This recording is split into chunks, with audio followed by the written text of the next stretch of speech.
2018 साली एका छोट्याशा चहा स्टॉल पासून सुरुवात करणाऱ्या येवले ब्रँडच्या नवनाथ येवले यांनी पुण्यातल्या कोंढव्यात कॉर्पोरेट ऑफिस उभारलेलं आहे। 5.5 कोटी रुपये खर्चून 6.5 स्वतःचे हे ऑफिस उभारण्यात आलेलं आहे। एका महिन्यापूर्वी सुरू झालेलं 7व्या माळ्यावरचं ते ऑफिस, तिथलं कल्चर, तिथे ठेवलेल्या वस्तू आणि महत्त्वाचं म्हणजे व्यवसाय कसा करावा हे आज आम्ही तुम्हाला नवनाथ येवले यांच्याकडून समजावून सांगणार आहोत। 4 येवले बंधूंचा हा व्यवसाय आता 12 राज्यांमध्ये पसरलाय। 50 कोटी रुपयांचा हा व्यवसाय झालाय। दर महिन्याला 1.5 कोटी कप चहा येवले बंधूंच्या स्टॉलमधून लोक पितात। एका चहावाल्याची आश्चर्यचकित करणारी गगन भरारी आम्ही दाखवतोय तुम्हाला एनडीटीव्ही मराठीवर।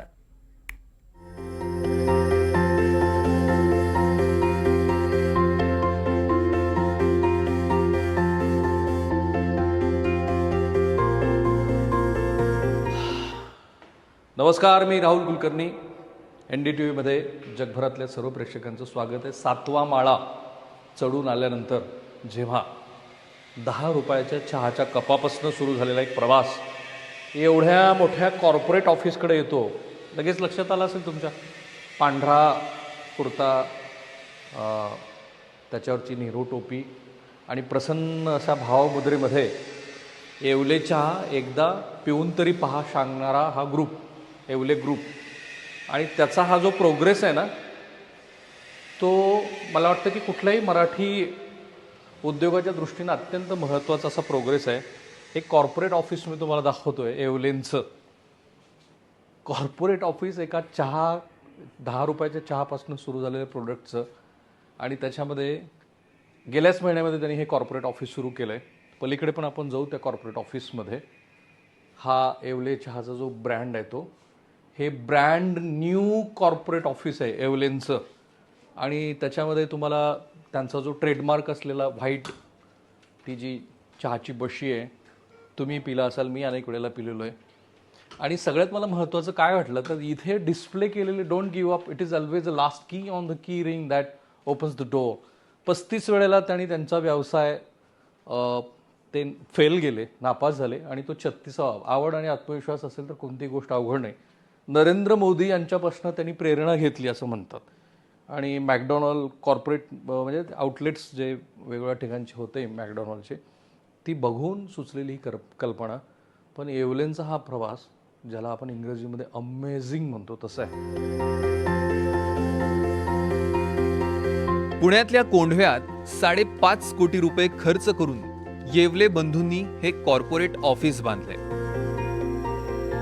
7व्या मजल्यावरच्या या ऑफिसमध्ये गरजेनुसार वेगवेगळे कप्पे केलेत। 4 येवले बंधू त्यांच्या 50हून अधिक सहकाऱ्यांसह सकाळी 8 ते रात्री 8 इथे काम करतात। हा प्रवास, ज्याला आपण इंग्रजीमध्ये अमेझिंग म्हणतो, तसं आहे। सो नवनाथ येवले यांच्याशी बोलू। तुम्ही छान इंग्रजीत बोललात। How are you? Why you are here? And today how much offerings are here? I mean how many vacancies, how many people are working here? People total 50 to 60 around in the office. And we also have a production house and multiple outlets. Multiple outlets for what? For जसं आपलं मराठीत बोलू शकते। मी मुद्दा म्हणून तिला इंग्रजीमध्ये विचारलं, किती छान गोष्ट आहे बघा। छत्रपती शिवाजी महाराजांचा छोटासा पुतळा, नवनाथ येवले यांच्या टेबलावरती ठेवलेला सोनेरी सिंह, मिळालेल्या शाबासकीनं सजलेलं कपाट, असं नवनाथ येवलेंचं केबिन। 2040 पर्यंत देशभरामध्ये येवले ब्रँडचे 40,000 आउटलेट्स असावेत, असा नवनाथ येवलेंचा प्लॅन आहे। 40,000 आउटलेट जेव्हा होतील तेव्हा काय होईल बिझनेस पोटेन्शियल? त्यावेळेला आमचं जे उद्दिष्ट आहे मेन, की लोकांना रोजगार उपलब्ध झाला पाहिजे, तर मेन त्याच्यावरती आमचं काम चालतं। तर त्याच्यामुळं जितकं जास्त आम्ही एक्सपान्शन करू, तितक्या जास्तीत जास्त लोकांना रोजगार उपलब्ध होईल। किमान 40,000 लोकांना तर गृहीतच होईल। नाही, 40 नाही, त्यापेक्षा जास्त। म्हणजे उद्योजक 40,000 घडतील, पण त्या पाठीमागे जे काम मिळतं, एका आउटलेटमध्ये कमीत कमी 7 ते 8 वर्कर काम करतात। त्या अनुषंगाने भरपूर लोकांना काम द्यायचं जे आमचं उद्दिष्ट आहे, ते आमचं 3 लाख लोकांना तुम्हाला। 10वी पास नवनाथ येवले या ब्रँडचे लीडर 4 येवले बंधूंचा हा व्यवसाय आता 12 राज्यांमध्ये पसरलाय. 50 कोटींची वार्षिक उलाढाल आहे. दर महिन्याला येवले बंधूंच्या स्टॉलवरून 1.5 कोटी कप चहा प्यायला जातो. एका चहावाल्याची आश्चर्यचकित करणारी ही गगन भरारी आहे. मग वेगवेगळे व्यवसाय केल्याच्या नंतर एक लक्षात आलं की अरे आपण चहाचा व्यवसाय करत होतो आणि चहा म्हणजे पाण्यानंतर सगळ्यात जास्त पिलं जाणारं पेय म्हणजे चहा आणि ते आपलं पॅशन आहे आणि ते सोडून आपण वेगवेगळ्या व्यवसायामध्ये ट्राय करतोय. तर ह्याच पॅशनला घेऊन आपण आपला USP बघा, Yes. आपलं स्वतःचं जे आहे ते. ओके. हा मग त्याच्यानंतर ज्यावेळेला आम्ही असा विचार केला होता की नाही आपल्याला हे नाही करायचं, पण नंतर असा विचार केला की जर समजा हे केलंच तर मग ह्याच्यामधल्या अडचणी कोणत्या आहेत. तर मेन होतं की शेप बदलला की टेस्ट बदलते. कारण आम्ही ज्यावेळेला हॉटेलमध्ये काम करायचो त्यावेळेला काकाच्या हातचा चहा पिला की कस्टमर छान म्हणायचे, माझ्या हातचा म्हणायचे की अरे एवढा चांगला लागत नाहीये. माझा ओळखीचा मित्र आला तर तो म्हणायचा तुझ्या हातचा चहा चांगला आहे, काकाच्या हातचा चांगला नाही. हे जे कन्फ्युजन जे होतं ह्याच्यामुळं काय व्हायचं की माणूस बदलला की टेस्ट बदलायची. पण आम्ही त्याच्यावरती मग एक रेसिपी डेव्हलप केली. काय रेसिपी आहे ती? रेसिपी सिक्रेट आहे. ठीक आहे. बरं, हां, ठीक आहे. पण एक रेसिपी डेव्हलप. हा रेसिपी डेव्हलप केली आणि त्या रेसिपीनुसार आमचे सगळे आउटलेट जे आहेत ते चालतात. बरं. हा ज्याच्यामध्ये मग दुधाचं प्रमाण असेल, मसाल्याचं प्रमाण असेल, पावडरचं प्रमाण तेवढं तरी सांगा की एक पातेलभर चहा म्हणजे आपण क्वांटिटी कशी ठरवलेली? क्वांटिटी म्हणजे एक 2 लिटर चहा आणि 4 लिटर चहाचं प्रमाण जे आहे 2 लिटरचं आपण गणित मांडू. हा 4 येवले बंधूंनी मिळून या 6,500 स्क्वेअर फुटांच्या ऑफिसची संकल्पना का मांडली त्याचं पण एक गणित आहे. अच्छा, पण आता एक प्रश्न आपल्या प्रेक्षकांना असा पडेल की कॉर्पोरेट ऑफिस कशासाठी? येवलेंना का गरज पडली एवढ्या मोठ्या कॉर्पोरेट? कसं असतं कालाय हे तस्मय नम, काळानुसार आपल्याला बदलावं पण लागतं. तीच गोष्ट एक आपण म्हणतो ना की आपल्याला पूर्ण जगामध्ये जाऊन आपल्याला जर व्यवसाय करायचा आहे तर व्यवसायाचं तर प्रेझेंटेशन खूप छान आहे, पण ज्या वेळेला ऑफिसला कोणी कस्टमर वगैरे येतं तर त्यांना ज्या वेळेला ऑफिस पाहतो तर त्यावेळेला थोडंसं वेगळं फील होतं. असे इनपुट्स म्हणजे तुम्हाला फीडबॅक आले तर? हा तसे फीडबॅक आले. मग त्याच्यानंतर सगळे टीम आणि बाकीचे जे कलिग आहेत आमचे सगळ्यांनी विचार केला की नाही आपल्याला आता एक स्वतःचं कॉर्पोरेट ऑफिस असायला पाहिजे.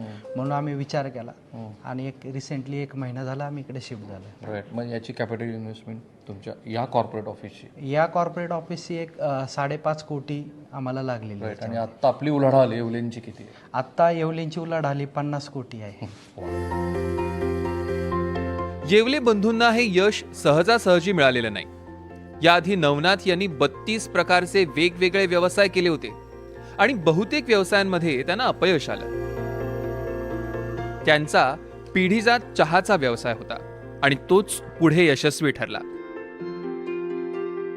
याच्यामध्ये एक गोष्ट मिसिंग नाही का होत की आता आपल्याकडे कॉफी आणि कॉफीचे खूप आउटलेट्स आहेत, तो जो एक एलिट क्लास आहे तो तुमच्याकडनं मिस होतो का मग या व्यवसायाचा?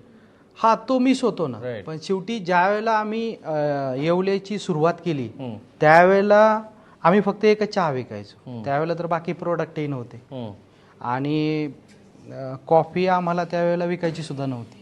पण नंतर कस्टमरचं जसं जशी डिमांड आली की नाही आम्हाला कॉफी पाहिजे. मग कोरोना नंतर हे बाकीचे प्रोडक्ट त्याच्यामध्ये ऍड झाले.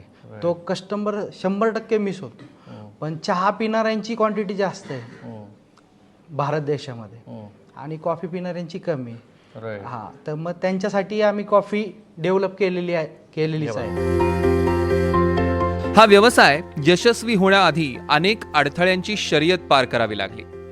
वेगवेगळ्या कारणांमुळे येवले बंधूंची 10% आउटलेट्स आजही बंद पडतात. एकदा तुम्ही 3 लाख रुपये देऊन येवले ब्रँड घेतला की मग पुन्हा तुम्हाला कोणतंही कमिशन येवलेंना देण्याची गरज नाही. 10 रुपयांच्या कपामागे विक्रेत्याला 3 रुपये उरतात. प्रेरणा म्हणजे मी ती मार्केटिंगची त्यांच्याकडनं प्रेरणा घेतली. पंतप्रधानाकडनं मार्केटिंगची वा वा बघा, विरोधी पक्षाने पण ते घ्यायला पाहिजे. काय 2014ला जे त्यांचं मार्केटिंग कॅम्पेनिंग होतं की ज्या कॅम्पेनिंग मध्ये त्यांनी 3 स्टेप मध्ये मार्केटिंग त्यांची होती की ज्याच्यामध्ये त्यांनी पहिला अनहॅपीनेस दाखवला, मग होप्स दाखवले आणि मग कोणतरी येते असं दाखवलं. मग त्या कॅम्पेनिंगला धरूनच थोडं मार्केटिंगची स्ट्रॅटेजी कशी तुम्ही अडॉप्ट केली? त्याच्यामध्ये पाहिलं ना की आता सुरुवातीला लोकांचा जो पेन होता की कळकळलेल्या मळकळलेल्या ठिकाणी, म्हणजे त्याला आम्ही आता बास हे कॅम्पेनिंगचं नाव दिलं होतं. आता बास म्हणजे घाणेरड्या ठिकाणी उभं राहून चहा पिणं आता बास, गढूळ पाणी पैशाच्या नावाखाली पिणं आता बास. अरे वा. हा म्हणजे असं जे आता बास म्हणजे ते दाखवलं. त्याच्यानंतर होप की कोणतरी येत आहे आता. येवले येतात आता, सगळं स्वच्छ चहा झालं. हा ओके. येवलेंकडून 10 रुपयांना चहा मिळतो. इतर पदार्थांची किंमत सुद्धा 20 रुपयांच्या आतच आहे. येवलेंच्या स्टॉलवर स्वच्छता असते. चहाची किटली हातात घेतलेल्या काकांना सुद्धा विशिष्ट पद्धतीने डिझाईन करण्यात आलंय. अंगात पांढरे शुभ्र कपडे, डोक्यावरती टोपी आणि चेहऱ्यावरचं हास्य, तेच या कॉर्पोरेट ऑफिसमध्ये पाहायला मिळतं. कल्चर जे आहे ना सर, इथे युनिटी आहे, राईट. टीमवर्क आहे. कारण इथे सरांचं आता कुटुंब जर सरांचं पाहिलं तर एकत्र कुटुंब आहे. त्यामुळे सर तेच ऑफिसमध्ये रुजवतात ओके. की इथं सुद्धा टीमवर्क पाहिजे आणि सगळ्यांनी एकत्र काम केलं पाहिजे. इथं कुठल्याच एम्प्लॉईला असं आपण कधीच जा तू निघून ऑर्गनायझेशन असं म्हणत नाही. ओके. जोपर्यंत एम्प्लॉई जेव्हा स्वतःहून येतो इथे की मला रिझाईन करायचं, मला जायचंय, आपण 10 वेळा समजावून सांगतो. ॲव्हरेज एज किती आहे आपल्या आता टीमचं? टीमचा ॲव्हरेज एज आता सध्या 35 पर्यंत आहे. राईट. वायफर येवले. पण काय तुझ्या मित्रमैत्रिणींना पण हेच दाखवणार का तू? यस, हम येवले ब्रांड में काम करते हैं तो डेफिनेटली उसी को हाईलाइट करेंगे. क्या बात है, क्या बात है. यस. अच्छा. So how do you see the prospect of Yewale going to be conquer the business in market? Okay, so Yewale जो ब्रांड हमारा है, जो सर की थिंकिंग है, उनके थ्रू हम ये सीख रहे हैं और ये भी हमारा जो सर का गोल है वो अचीव करने के लिए हम उनके लिए जी तोड़ मेहनत करेंगे आगे. और जो सर का 40 ईयर का भी जो गोल फिक्स है हमारा, वो गोल तक हमें पहुंचना है और वहां तक हमारे ब्रांड को हमें लेके जाना. आता अनेक मराठी तरुणांची येवलेंसारखा उद्योग उभारण्याची इच्छा आहे. त्यांच्यासाठी नवनाथ काही छोट्या मोठ्या टिप्स सुद्धा देतात. व्यवसाय सचोटीनं आणि प्रामाणिकपणे करा, तसंच व्यवसायात सातत्य हवं, हा त्यांचा मूलमंत्र. मला खूप आनंद वाटला की येवलेंचा टर्नओव्हर 50 कोटीला पोहोचलाय. 6,500 स्क्वेअर फीटचं एक मोठं कॉर्पोरेट ऑफिस त्यांनी केलंय. त्यांना पूर्ण देश जसा आपल्या मराठा साम्राज्यानं कॉन्कर केलेला होता, अटकेपासून कटकपर्यंत, तिथपर्यंत त्यांना जायचं व्यवसाय अशा अर्थाने पॉझिटिव्हली. आणि त्यांचा हा प्रवास असाच वाढत राहो. आमच्या तुम्हाला पूर्ण शुभेच्छा आहेत. Team Yewale, thank you. नमस्कार. काय ब्रीद वाक्य तुमचं? पुन्हा एकदा थांबूया आपण इथे. This is called teamwork. Cameraman Niketan मानेसह मी राहुल कुलकर्णी, NDTV मराठी, पुणे.